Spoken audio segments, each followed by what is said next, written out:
Hello everyone, I'm Dr. Magesh Thunakarasu. I'm so glad to see you all today in this new discussion. Today we are going to talk about diabetes mellitus. You all know that diabetes mellitus is a very big topic. A lot of doctors, it can be discussed for hours and hours together or even days together. But in this video, in this short video, I'm just gonna be breaking down this diabetic series into multiple videos. Today's video, we're gonna talk about what is it, what are the causes and risk factors, and what are the symptoms of diabetes mellitus, and how do you diagnose this diabetes mellitus. Okay, this is what we're gonna see. So please make sure you watch this video. If you have not subscribed to my channel yet, please go ahead and hit the subscription button down below. And if you like this video very much, please do hit a like or leave a comment, because every like, comment, subscription matters to us, and that helps my channel grow more and more. Okay, let's get in there, friends. Diabetes mellitus. Diabetes mellitus is just commonly known as diabetes. It's characterized, basically it's a group of metabolic disorder characterized by high blood sugar over a long period of time. That is the definition of a diabetes, or it's in a simple Latin. I try to explain that. Okay, diabetes mellitus and normal people.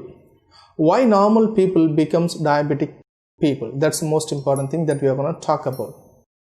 See, whatever we eat or whatever we drink, anything that we eat gets broken down into a simple molecule called glucose in our body. We need energy for our cells. When you are hungry, you are eating something or you are drinking something, right? Like that, every cell in our body needs fuel to do its work, and that fuel is glucose. We are not eating glucose when you eat a chicken's leg, or when you're eating a plate full of biryani, or when you eat pongal, or when you drink a watermelon juice, or when you eat a samosa. They are not a simple form of glucose. It's like a complex form of glucose. And when you eat that, when it goes into your tummy, when it gets into your stomach, it gets broken down into simple form of glucose. That is when you are eating. In some form, the glucose is produced in your liver. Okay, so you are eating glucose and also you are producing glucose in your liver in certain conditions. So from your stomach or from your liver, this glucose must be transported to each and every organ, and there are trillions of cells in each and every organ. Okay, like so many cells, so many organs, so all these cells need fuel or energy to work.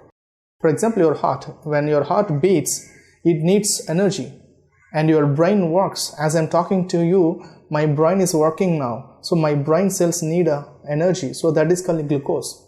So from the stomach, it has to go to multiple organs like my brain, my kidneys, my heart, lungs, kidneys, everywhere it has to go reach, right? So the blood vessel carries that glucose to all the different organs. As it goes into the bloodstream, it has to reach the organs, right? When it goes into the cell, there is a cell here and it's a bloodstream.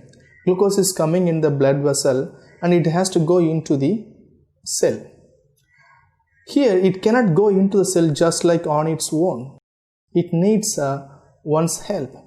That is called insulin. This glucose should go into the cell only with the help of insulin. If there is no insulin, this glucose cannot get into the cell. So what happens? Your sugar level in the blood will keep accumulating or go up. In a short period of time, it is not a problem, but over a long period of time, this causes a lot of symptoms, and that's how people gets diagnosed with high blood sugar or diabetes mellitus. Normal people, like who doesn't have diabetes, what happens? These normal people have pancreas. Everyone has got pancreas, right? So this pancreas is the organ that's behind your tummy that produces insulin. Pancreas, we have a cell called beta cells. This beta cells produces insulin, and this insulin comes into the blood and helps the glucose to enter into the cell, each and every cell in your body. Okay, So that's a normal people. So they eat anything they want, and then as long as everything is fine, pancreas is working well, insulin secreted, it comes into the bloodstream, it helps the glucose to enter into the blood, all the cells in your body, that's fine. But what happens as you grow, as you become older, many risk factors are there. Okay. And what are the causes and what are the risk factors for diabetes? See, when you talk about risk factors, modifiable risk factors and non-modifiable risk factors. Non-modifiable risk factors like genetics you cannot change, and then environmental factors and many things like for example, if you're Native Americans or African American or Hispanic or Africans like Indians, Asians, these things cannot be changed. Modifiable risk factors, the things like if you're too obese, if you're obese or overweight, you may get into diabetes because of your obesity risk factors, and lack of physical activity, and many things like high blood pressure can cause high diabetes mellitus, and even stress can cause high blood pressure, and then finally you may end up having diabetes mellitus. Smoking can cause diabetes. So many other things. These are modifiable risk factors and non-modifiable risk factors. Okay. So risk factors we discussed. And what are the symptoms of diabetes mellitus? So before getting to these symptoms of diabetes mellitus, I would like to touch upon the types of diabetes mellitus. Okay.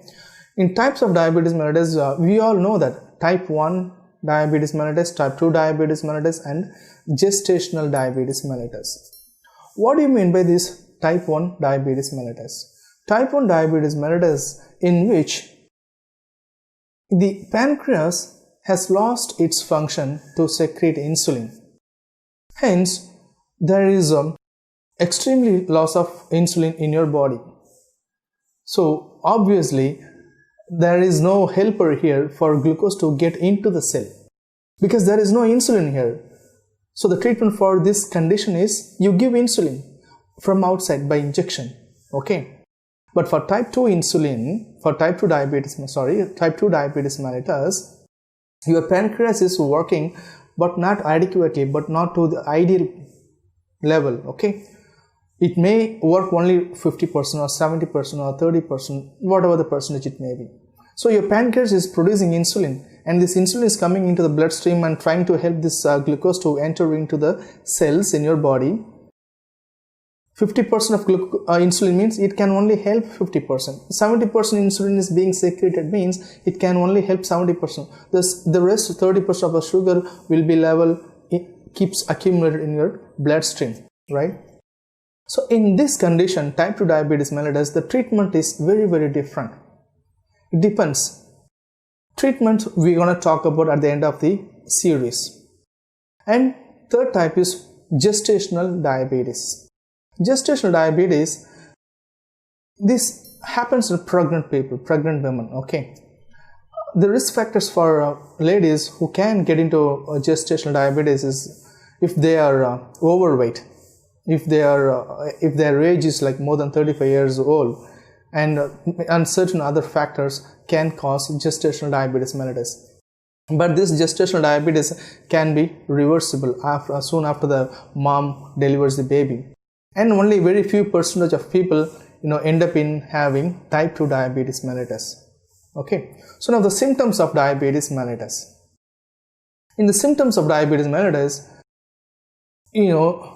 textbook says excess thirst or excess eating or increased thirst or increased eating or increased urination, frequent urination.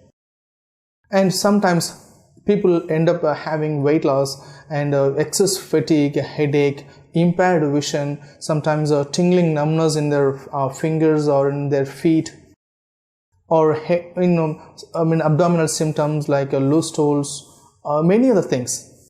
Because this when patients comes into your outpatient department, They don't tell that, doctor, I've been having a lot of urination. I just keep walking back and forth, at night I'm not able to sleep because of this urination problem. Frequent urination is there, and I'm eating too much, and I keep losing weight despite I eat very well. And I've been drinking too much water these days. I've been feeling thirst all the time, all these things.